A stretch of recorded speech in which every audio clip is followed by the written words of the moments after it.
Друзья, приветствую вас на своем канале Хельга Уайт «Живем в Словении». Сегодня я хочу поговорить с вами о шагах, которые необходимо предпринять, если вы планируете поехать учиться или найти работу в Европе. Для начала вам необходимо апостилировать свои документы об образовании. Проставление апостиля касается тех стран, которые являются участниками Гаагской конвенции. Гаагская конвенция была подписана в 1961 году.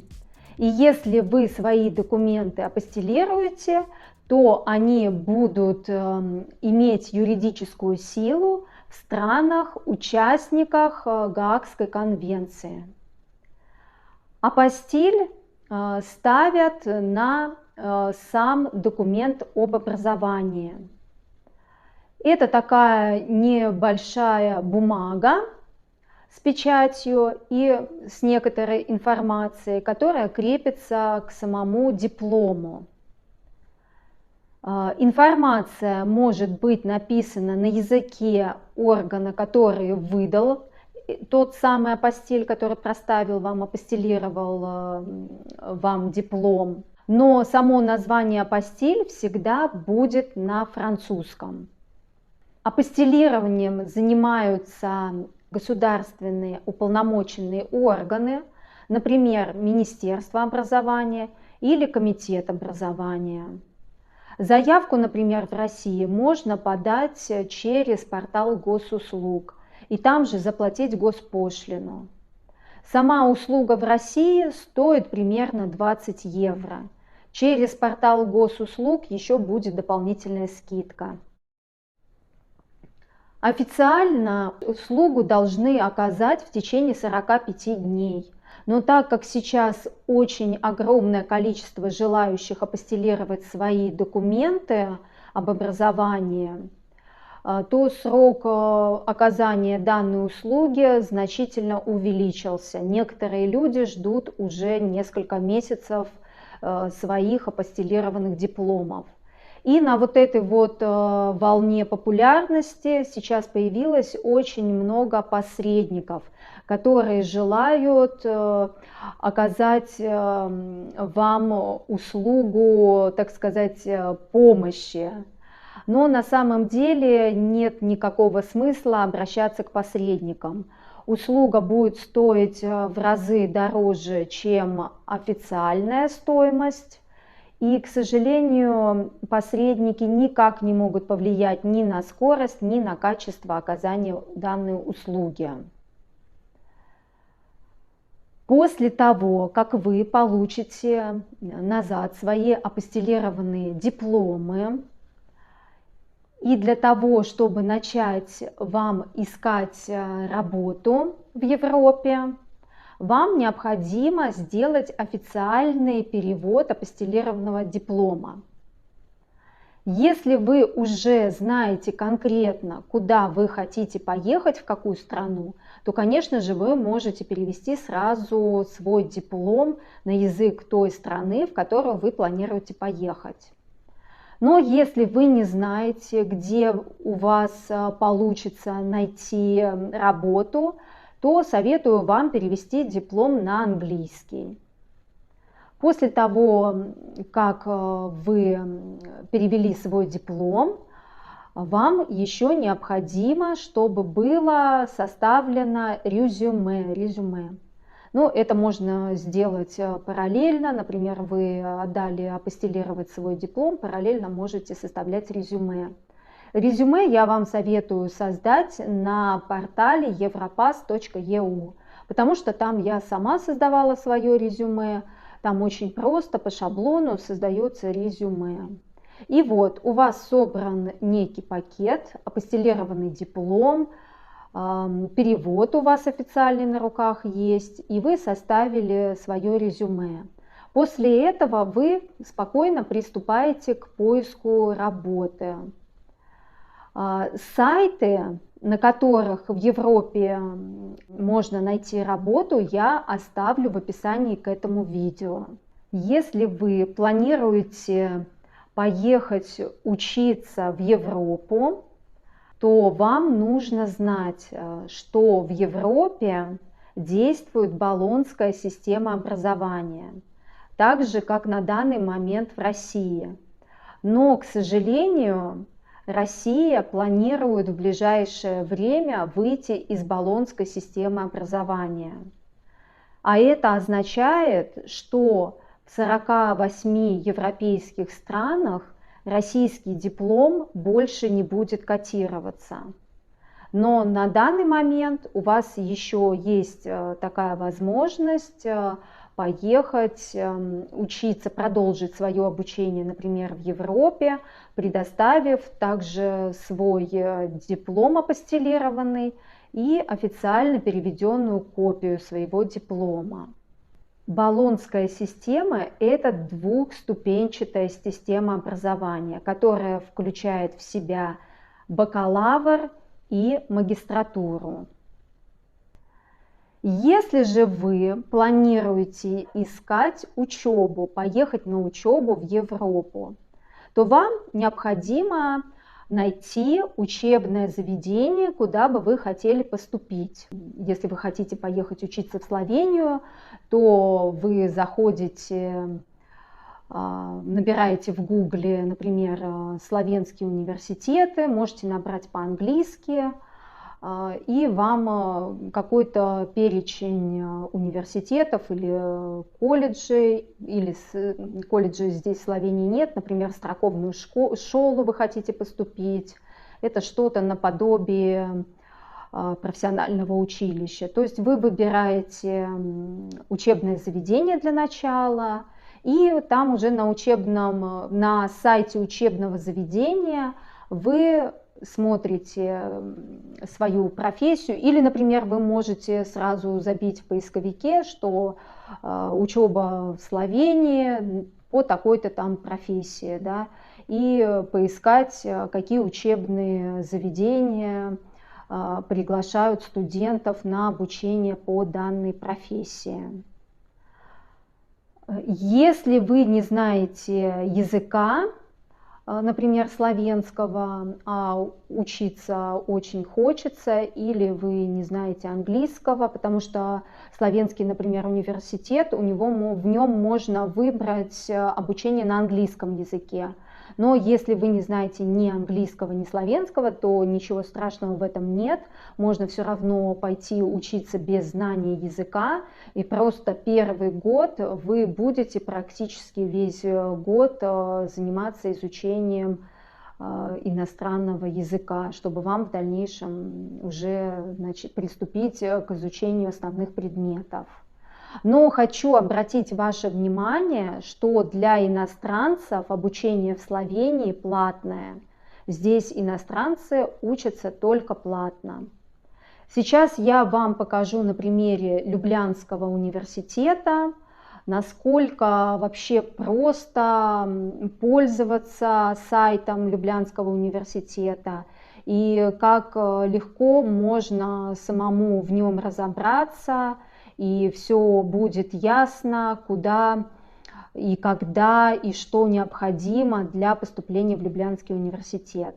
И я думаю, что практически все университеты Европы устроены по подобному принципу, информация вся открытая, все очень понятно, ясно, и у вас не будет никаких сложностей найти необходимый факультет и все условия для поступления. И даже если вдруг вы запутаетесь, то всегда можно написать. На сайте всех университетов есть контакты, можно написать письмо, например, на английском, через Google переводчик перевести, и объяснить ситуацию, что вы студент и хотели бы поступить, но, например, что-то вы недопоняли. И вам всегда с радостью ответят и всегда разъяснят.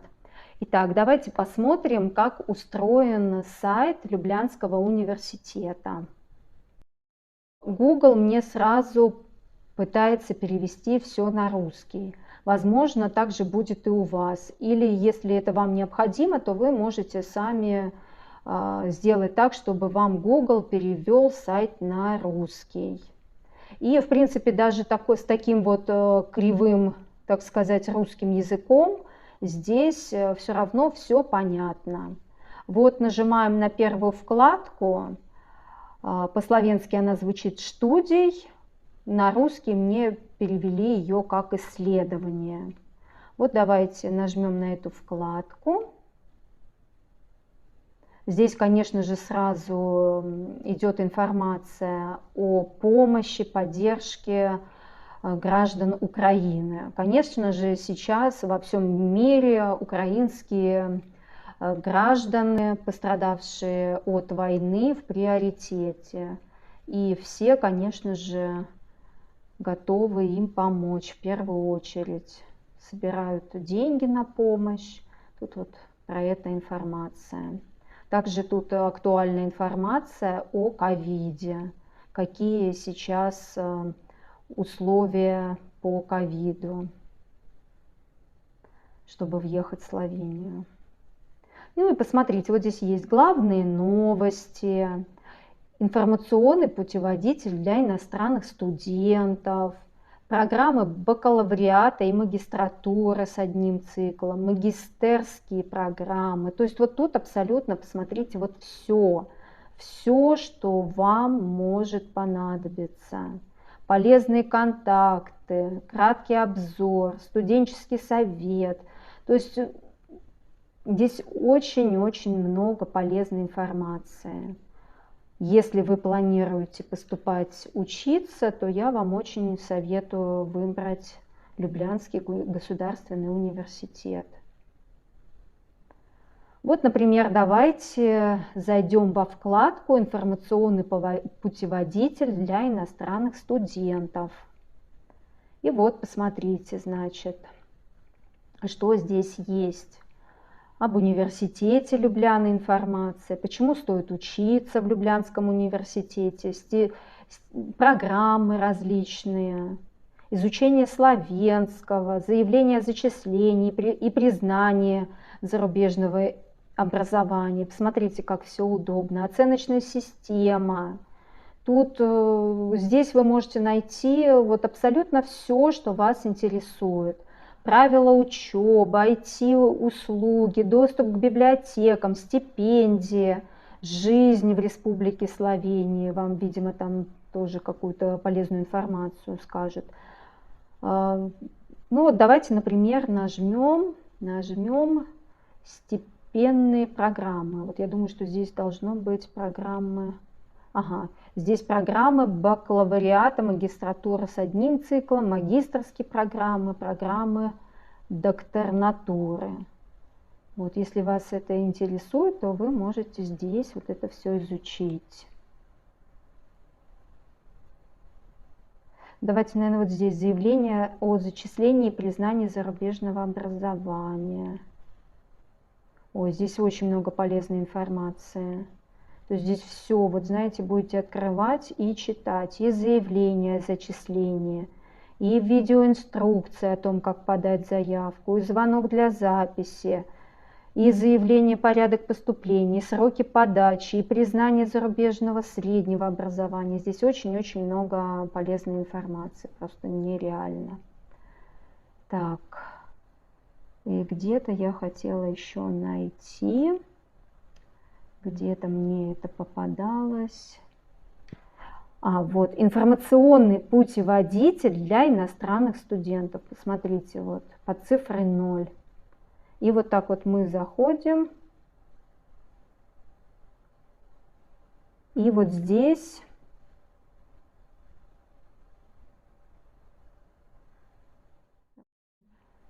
вот смотрите, здесь даже есть программы и предметы на английском языке. Можно выбрать. Давайте посмотрим магистерские программы. Что здесь? Вот, смотрите. Здесь вы можете посмотреть, какие есть факультеты. Очень удобно. Есть музыкальная академия, академия театра, радио, кино, телевидения, изящных искусств, биотехнический факультет, факультет государственного управления, архитектурный искусств, химия, все, что только можно пожелать, компьютерные технологии, школа экономики и бизнеса, педагогика, это электротехника, медицина, юридический, морские исследования. Посмотрите, какое огромное количество: теология, спорт, социальная работа, фармацевтика, естественные науки. То есть вот здесь вот огромное-огромное количество факультетов. Очень удобно. Вот видите, мне Google прям на русский сразу переводит. Наверняка вы можете на своем компьютере также сделать. Или если вы знаете хорошо английский, можно на английском читать. То есть сайт очень-очень понятный, очень простой. И посмотрите, вот мы сейчас программы, да, с вами смотрели. Программы. И вот смотрите, в конце указаны контакты. Контакты. И вот, например, вы хотите поступить на IT-услуги. Вот смотрите, нажимаете на IT-услуги, выбрали, знаете, куда хотите пойти. Все вот здесь изучаете. Смотрите всю информацию, вот здесь вот все указано. Здесь вот можно нажать «Дополнительная информация» на славянском языке, что он нам выдаст. Что-то еще дополнительно выдает. Очень много-много всякой полезной информации. И ну-ка пойдем на главную и посмотрим. Вот здесь такая графа есть, которую мне перевел на русский язык Google как члены. Давайте вот посмотрим сюда. И вот посмотрите, здесь как раз контакты. Контакты каждого из факультетов. Смотрите, как удобно. Вот если вы здесь нажмете на дополнительную информацию, потому что здесь указан телефон, адрес, но если нажать на дополнительную информацию, то обязательно появится электронная почта. Например, вы выбрали определенный факультет, но что-то там недопоняли, у вас остались какие-то вопросы, то вы всегда можете на эту электронную почту написать свой вопрос, и я уверена, что вам обязательно ответят. На этом сайт я закрываю. Но с вами я еще пока не прощаюсь. Еще хотела сказать одну интересную вещь для тех людей, которые, возможно, уже работают и живут в Словении, но хотят продолжить свое обучение в Словении. Для вас есть такая услуга, как нострификация своего диплома, подтверждение своего диплома в Словении. Необходимо с апостилированным дипломом и с официальным переводом на славянский язык обратиться в Министерство образования, отдать в министерство свой апостилированный диплом, отдать перевод официальный, и копии оригинала и копии официального перевода. Помимо этого нужно еще оформить заявление, заполнить заявление на сайте Министерства образования. Если вы его не заполните через сайт министерства, то ничего страшного, вам бланк дадут в самом министерстве, и его можно спокойно заполнить от руки. К этому еще нужно сделать краткое описание своего обучения. Здесь тоже нет ничего сложного. Вы должны указать, в какие годы, в каком университете вы учились, сколько лет вы учились, какая форма обучения у вас была, очная, заочная, вечерняя, и указать, какую специальность вы получили. То есть это совершенно несложно. И вот этот вот небольшой пакет нужно отдать в Министерство образования, заплатить госпошлину. Госпошлина составляет на данный момент 50 евро. Наличными Министерство образования деньги не принимает. Нужно оплатить обязательно карточкой. И в течение 2 месяцев Министерство образования присвоит вашему диплому определенную ступень европейского образования. И это поможет вам сократить свое обучение в Словенском университете. Или, например, вы сможете какие-то предметы перезачесть в Словенском университете. То есть вам не нужно будет пересдавать, там, например, математику или химию, или, я не знаю, еще какие-то предметы вам спокойно перезачтут. И очень удобно, если вы проучились и закончили Словенский университет, то гражданство вы получите быстрее. Не через 10 лет, а всего лишь через 7. Поэтому, друзья, желаю вам удачи во всех ваших начинаниях. Если мое видео было для вас полезным, то, пожалуйста, не забывайте подписываться на канал и ставить лайк. До новых встреч. Пока!